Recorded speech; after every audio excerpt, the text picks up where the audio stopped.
Сәлем достарым, қалдарың қалай? Менің қалым жақсы. Бүгін мен сендерге геометриялық пішіндерді көрсетем.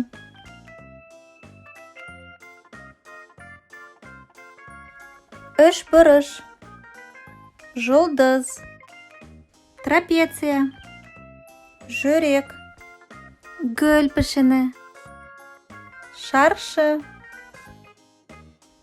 сопақша, бес бұрыш, шеңбер, тік бұрыш. Енді пішіндерді орындарына қойып, ағылшынша үйренейік. Үш бұрыш, triangle, жұлдыз, star, трапеция, trapezoid, жүрек, heart, гүл пішіні, хенегата, шаршы, square, сопақша, oval, бес бұрыш, pentagon, шеңбер,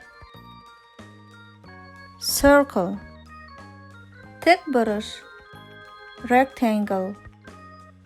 Тағы бір рет қайталайық. Square, triangle, pentagon, star, trapezoid, circle, хенегата, heart, rectangle, oval. Енді кітаптың бетін ашып, қазақша, орысша, ағылшынша қалай болады екенін көрейік. Шеңбер, круг, circle, шаршы, квадрат, square, үш бұрыш, треугольник, triangle, сопақша, овал, oval, көп бұрыш, многоугольник, polygon, тік бұрыш, прямоугольник, rectangle, төрт бұрыш, четырехугольник, quadrangle, қиықша, ромб, ромбус, бес бұрыш, пятиугольник, пентагон. Неге үш бұрыш? Себебі ода үш бұрышы бар. Бір, екі, үш.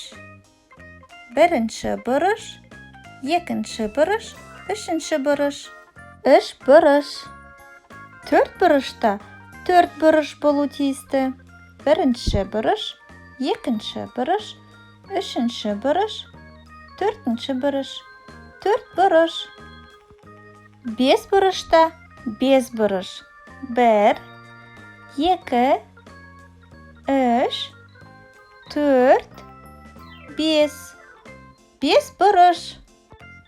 Ал осы пішінде неше бұрыш бар екенін санап көрейік.